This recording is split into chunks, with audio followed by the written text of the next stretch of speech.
Well, hello everybody and welcome back to Coffee Chat. I'm here today with Carol Tuberville. I am Sherry Smeraglia and I've got Dana here today behind the camera. Hey everybody. So if you've got any questions or comments, Dana will be happy to read those to us and help us to answer your questions. And of course, as always, Will is behind the camera. I am.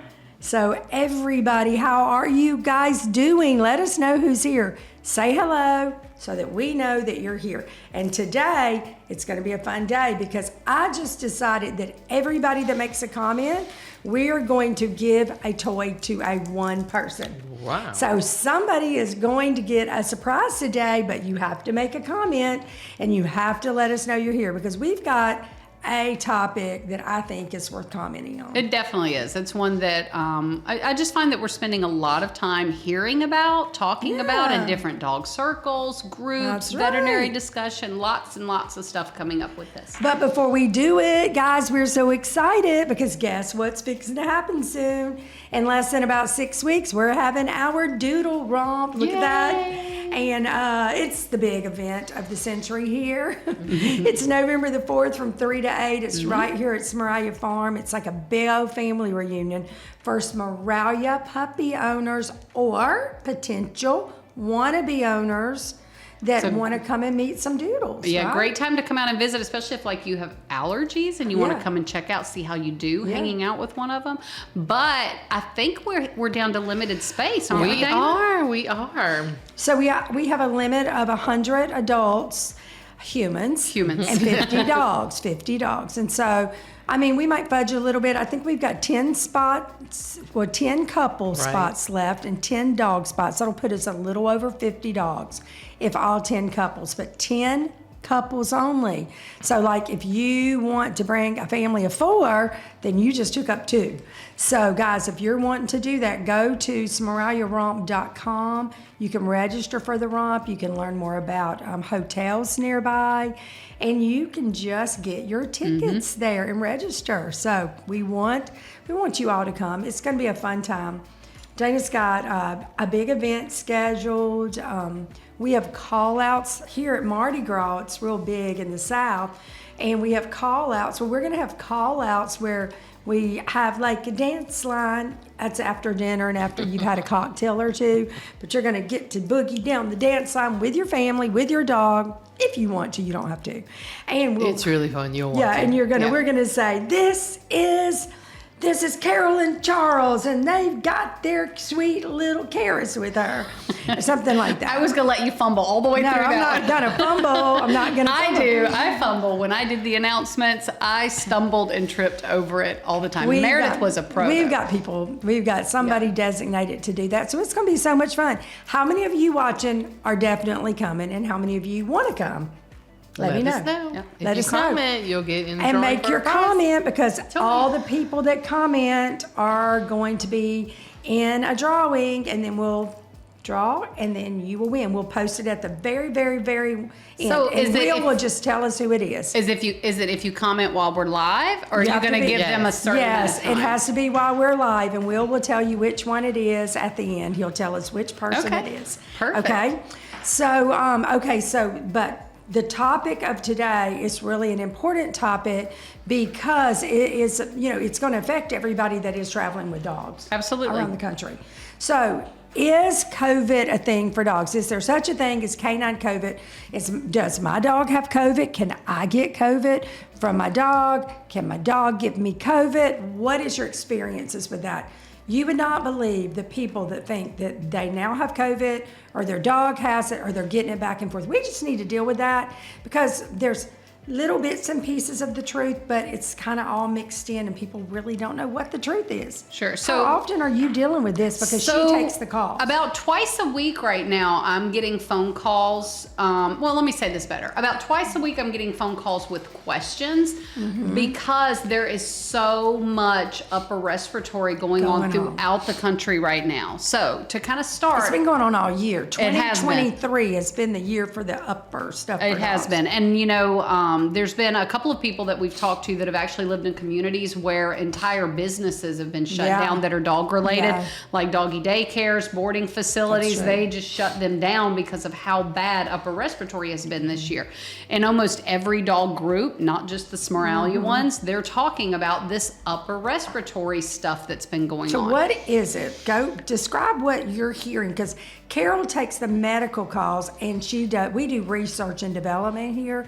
So we keep research on all of our dogs. We keep all the data in one place so we can kind of track what's going on around the country and what the symptoms are and what the treatments are. And let you guys know what you need to be watching for. So let me start by saying this. Canine Covid, okay, not a thing.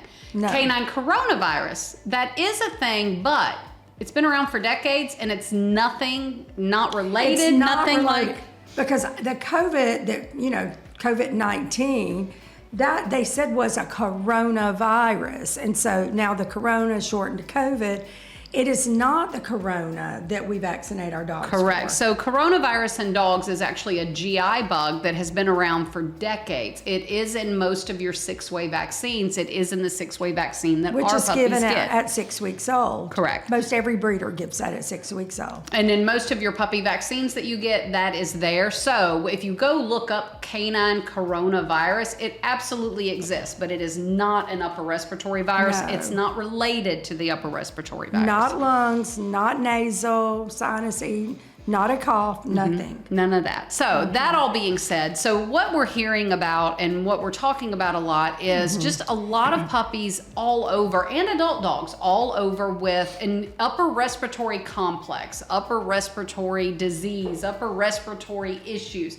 And we're hearing all of these different buzzwords, and then we hear about lower respiratory. So what is going on? Yeah. Well, what most of the vet groups are talking about right now, and have been for the last few months, is, if we all remember watching the news back in the spring, they were talking about the triple-demic for people, where people were getting flu, COVID, RSV. It was going around so bad for everybody.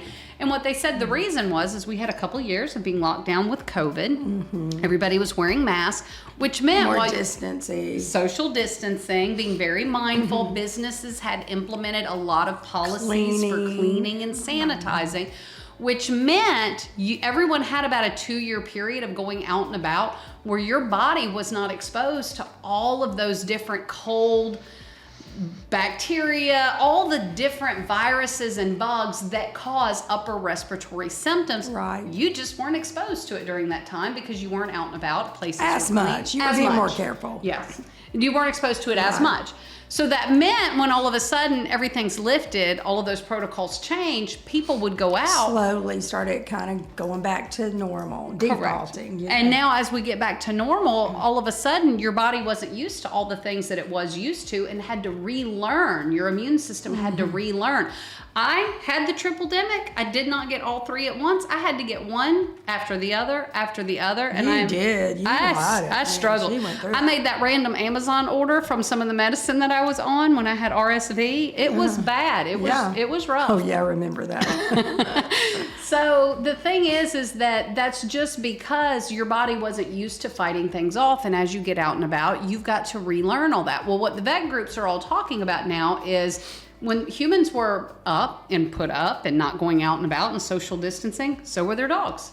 And You sure they weren't sneaking out at night? the dogs sneaking out, going hanging out with each other, having a little party. Yeah. Going to a doodle romp. Yeah. So what ends up happening is now as the dogs are getting out and about, socializing, interacting as they have this year, herd immunity isn't there anymore. So herd Not as immunity, much, as much. So herd immunity talks about how a dog with a healthy immune system fights a bug off so that then they're not a carrier to then spread it someplace else. Right. So your adult dogs who now are having to relearn these viruses, relearn these bugs, they're not fighting them off as true. well, which means now they're transmitting them at different rates than what they would have before, which is why we're seeing a much higher incidence in puppies and other dogs. So what, I was speaking to another breeder earlier this week, and they were talking about how it hit them so hard, and it was hitting the older dogs, not the puppies, but it kind of came to their facility from a dog in training that came back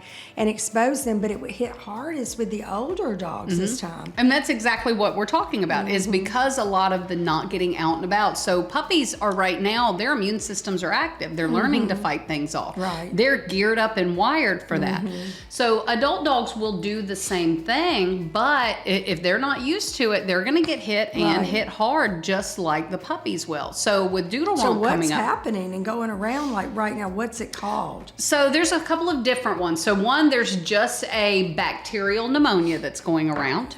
And there's also canine influenza that is going around. Okay. And that's one that you can get vaccinated for, or you can't. You can have your dog can. vaccinated Right. for it if it's in your area. And then there's also a couple of other just upper respiratory viruses. Now, here's where this gets into the gray area and what you have to watch for.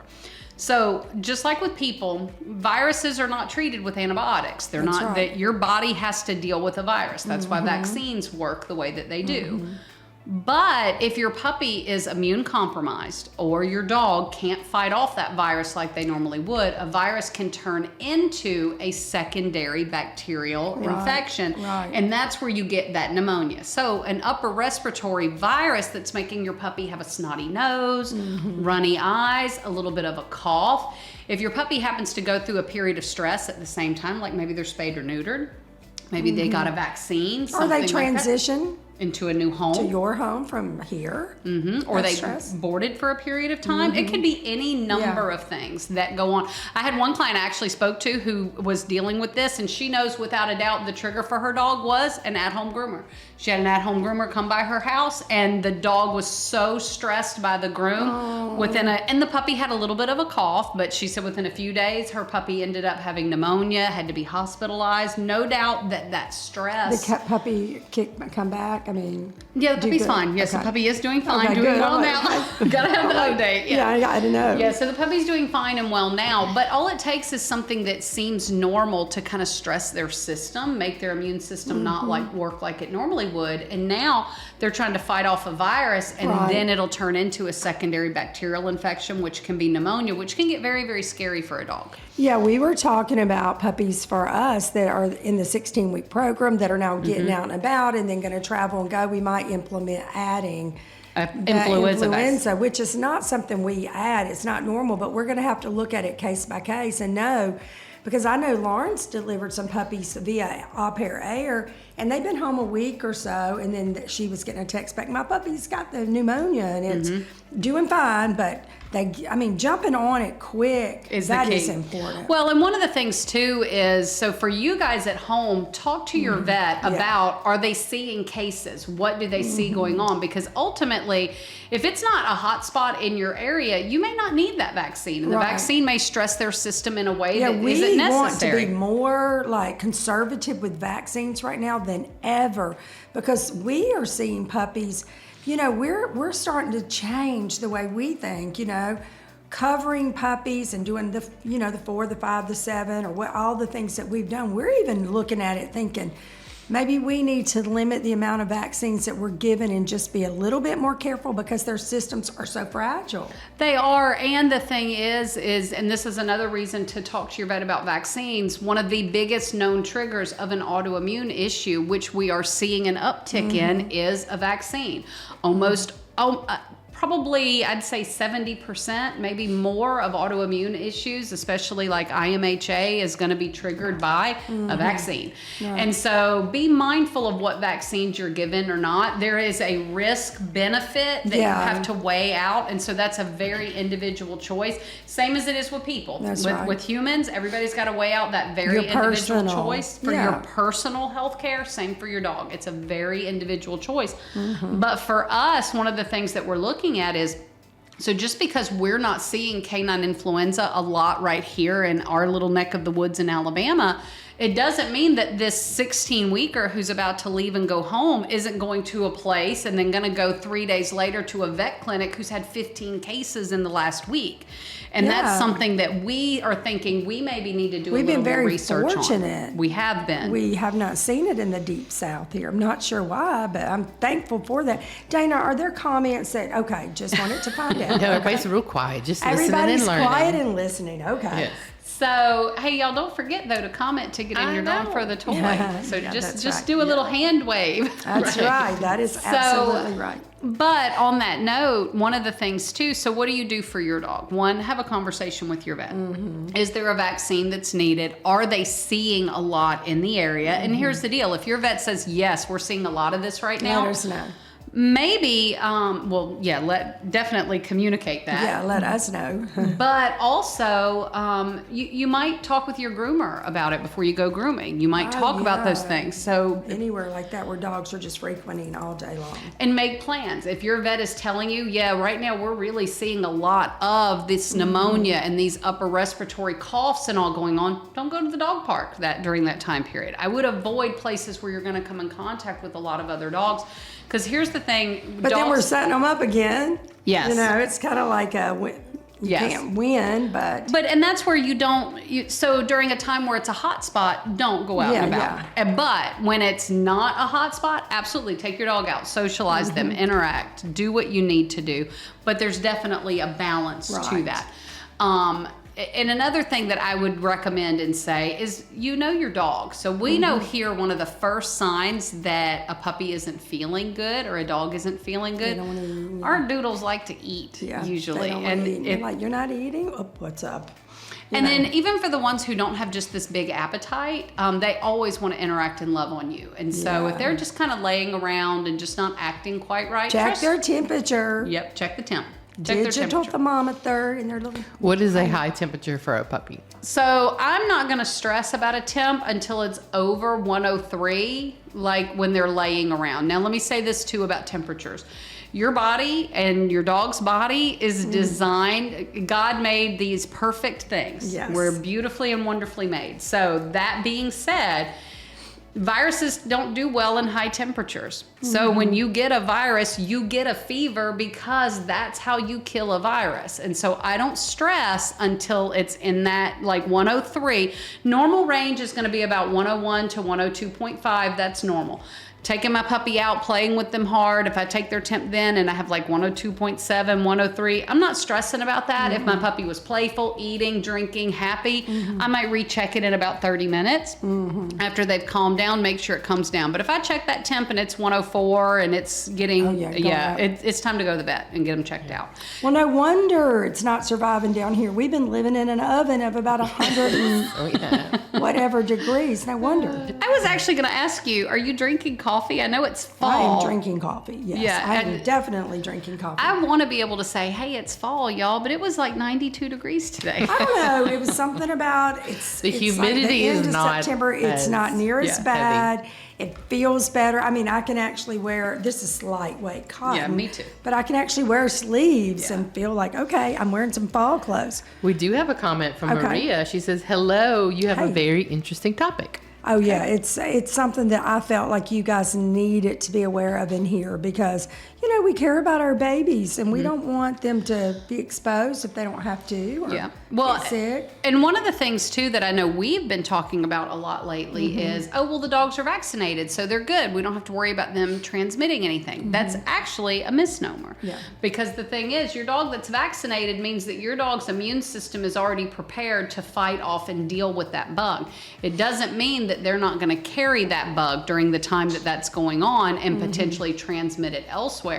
The other thing is that even if, let's say, it's not something that a vaccine covers, sometimes you're contagious before the onset of symptoms. And so that's something also to be very aware of, which is why for you guys, sometimes it does feel like we have some pretty strict rules. Like a lot of times we get asked, hey, can I bring my other dog back to visit my puppy to make sure that they like it? The answer is going to typically be no, because if you visit the puppy then shouldn't go back with everybody else because of the potential exposure. No, we can't expose anybody else's puppy because all the other puppy owners are saying, no.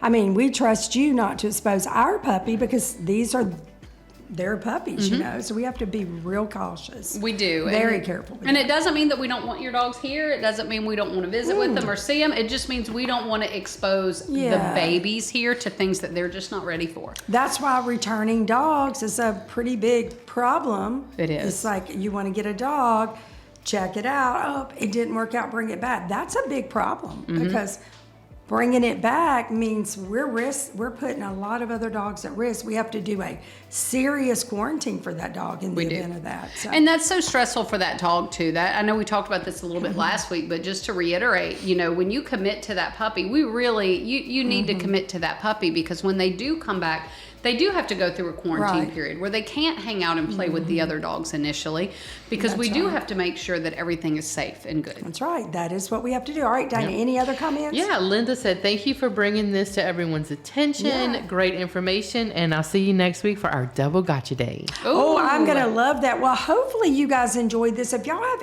any other questions about this, we're always here for you. Now, if you're interested in the Doodle Romp, the email address for the Doodle Romp is hello@smeraglia.com. You can always reach out to Dana if you have specific questions or you want to know a little bit more about it. It is the big event. We're looking so forward to it. Yes. And if you have any more questions about these symptoms or this canine, upper respiratory, influenza, canine COVID, anything like that, post it in the thread below. We will get back. We will answer your questions. So. Absolutely. Great information. Yeah. Well, thank you. Good information. All right, Good guys, topic. you have a wonderful day. We've got lots more fun today, and we will see you later. Bye-bye. Bye-bye.